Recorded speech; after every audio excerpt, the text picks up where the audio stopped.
Bonjour, très heureux d'être avec vous aujourd'hui. L'occasion d'échanger en quelques minutes quelques grandes tendances qui seront des sujets vraiment à travailler pour 2020. Alors, il y a 10 ans, on disait voilà la route qu'on aimerait faire sur les 10 prochaines années pour arriver avec ce objectif de 2020. Malheureusement, aujourd'hui, ce qu'on constate avec beaucoup d'industriels, c'est qu'il y a un retard réel qui a été pris. Et l'idée, c'est de voir de manière concrète comment vous pourriez bénéficier des grandes innovations technologiques qui arrivent et qui vont vraiment se développer dans les prochains mois pour véritablement accélérer. Donc Emmanuel et moi avons sorti notre dernier livre, le guide de la transformation digitale. N'hésitez pas à le récupérer. Et donc on a dans cet ouvrage travaillé sur une matrice de la transformation avec une partie vraiment que nous avons enrichie sur les sujets justement de la production et de l'industrie 4.0. Donc on a les leviers autour du leadership, donc la direction entreprise. Vous avez tous les sujets autour de la culture et de l'organisation, les sujets bien sûr liés aux enjeux technologiques et data, voilà, et puis l'expérience client et la mesure. Voilà, donc n'hésitez pas à le retrouver dans l'ouvrage. Alors, les 4 grandes révolutions vraiment qui arrivent, c'est clairement la 5G, l'IoT, l'Internet industriel, le cloud et l'IA. Alors, c'est vrai qu'en France, autant en Allemagne, tout le monde s'est mis d'accord sur Industrie 4.0. On a cette difficulté en France un petit peu à définir autour de quel terme on va travailler. Donc, je vous laisse choisir le vôtre.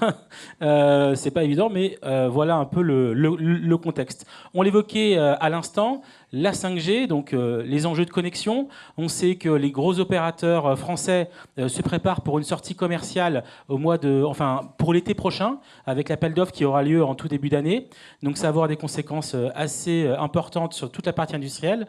L'IoT industriel, bien évidemment, l'ensemble des capteurs que vous allez pouvoir mettre en place, le cloud et le edge computing, on va en parler, et évidemment l'AI qui est présente un peu partout.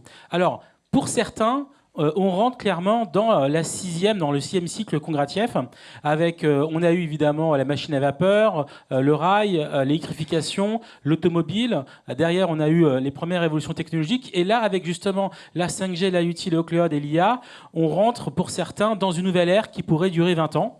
Donc les enjeux et la question, c'est de se poser, c'est est-ce que vous allez justement rentrer dans cet univers en vous équipant, en formant, en accompagnant, en investissant sur ces sujets.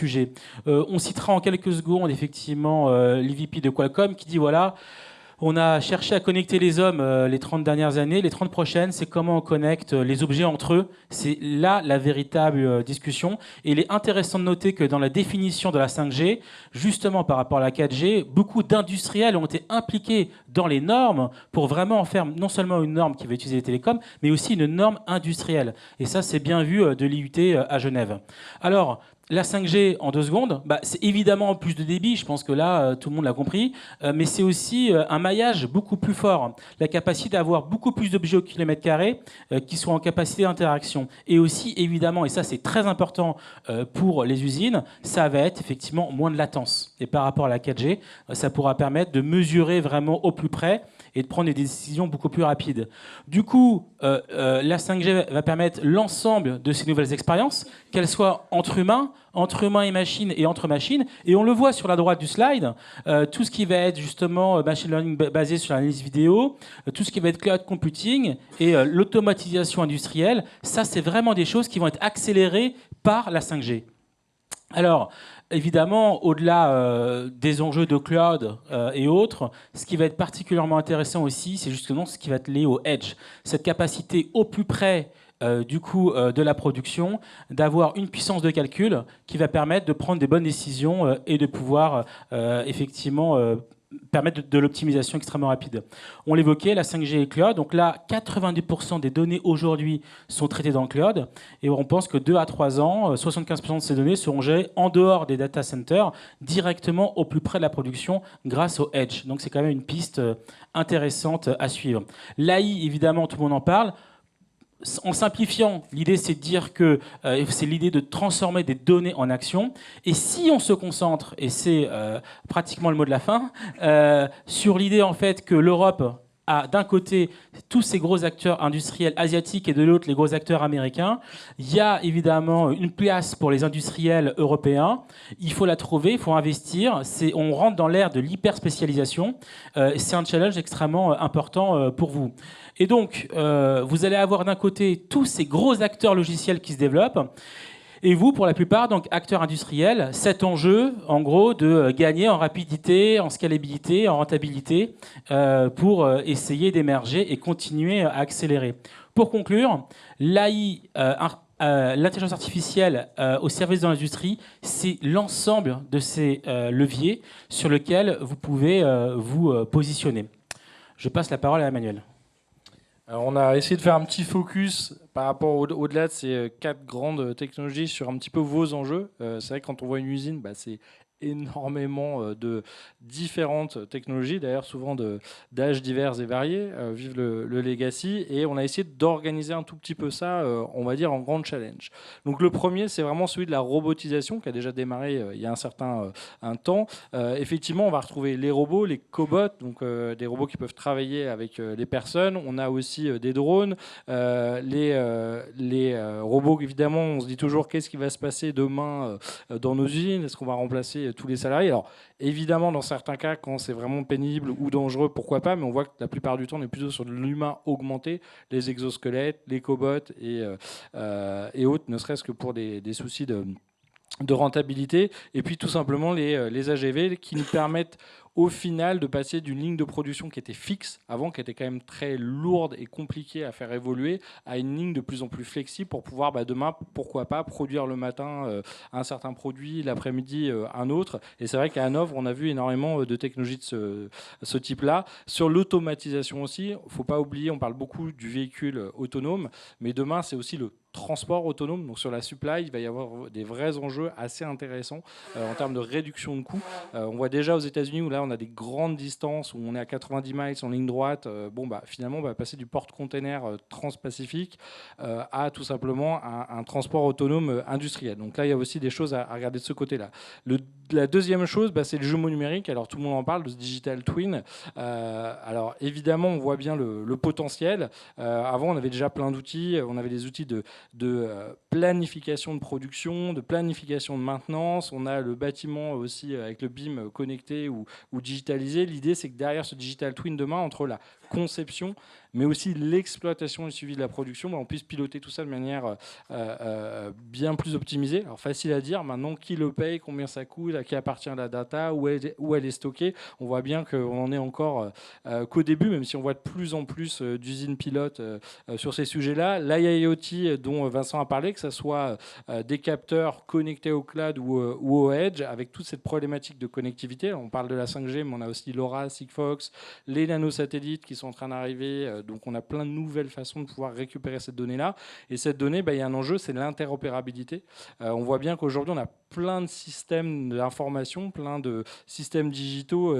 Voilà, certains pour la production, d'autres pour la gestion, d'autres pour la supply. Donc tout ça, il va bien falloir aider ces outils, ces logiciels à parler, à pouvoir échanger entre eux. Et là, on voit quand même une certaine bataille entre des acteurs, on va dire, traditionnels de l'industrie en bas à gauche, plein de nouveaux acteurs du cloud qui vous proposent effectivement de l'hébergement de la donnée, puis demain des services d'IA, puis du logiciel, et voilà.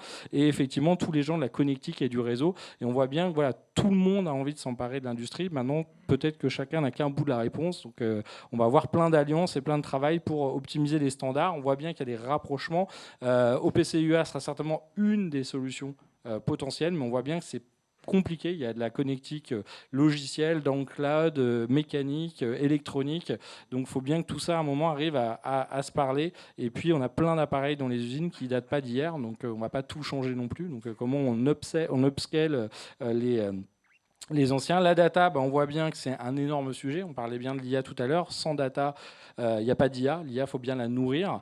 Sauf qu'il va falloir la nettoyer, la stocker. Et finalement, le vrai sujet, c'est l'interopérabilité, la gouvernance. On s'aperçoit que souvent, la donnée, on en a plein partout, dans plein de formats, pas forcément très propres. Et demain, au-delà des outils et des problématiques techniques, c'est aussi à quoi elle sert, comment on la stocke, qu'est-ce qu'on en fait, comment on l'exploite, comment on la rend accessible aux bonnes personnes au bon moment. Et là, il y a un petit peu de boulot.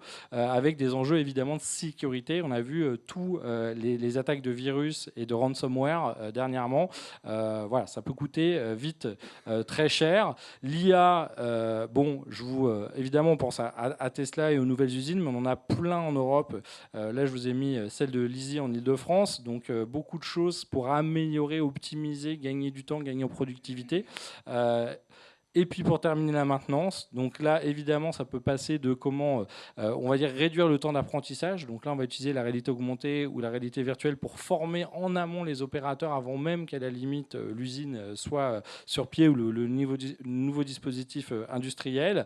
On va pouvoir avoir de la télémaintenance. J'ai un expert à distance qui va aider mon opérateur et pouvoir le conseiller. Ça va réduire mes coûts de déploiement. Vous aurez tous les slides, ne vous inquiétez pas, on vous enverra tout ça.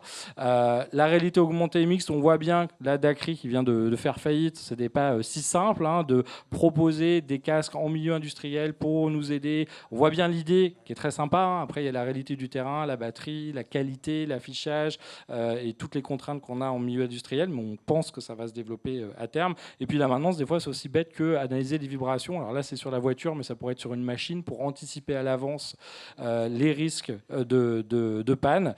Donc tout ça pour rappeler un petit exemple. Rappelez-vous de Nokia en 2007 qui était le numéro 1, le leader mondial de la téléphonie, qui en 2013 s'est complètement mangé. Il nous dit finalement on n'a rien fait de mal, mais pourtant on s'est planté.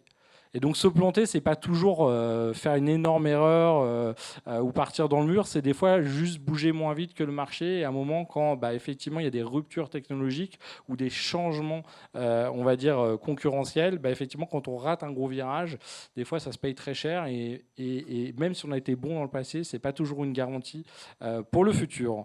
On va s'arrêter là et maintenant on va passer la parole à nos intervenants.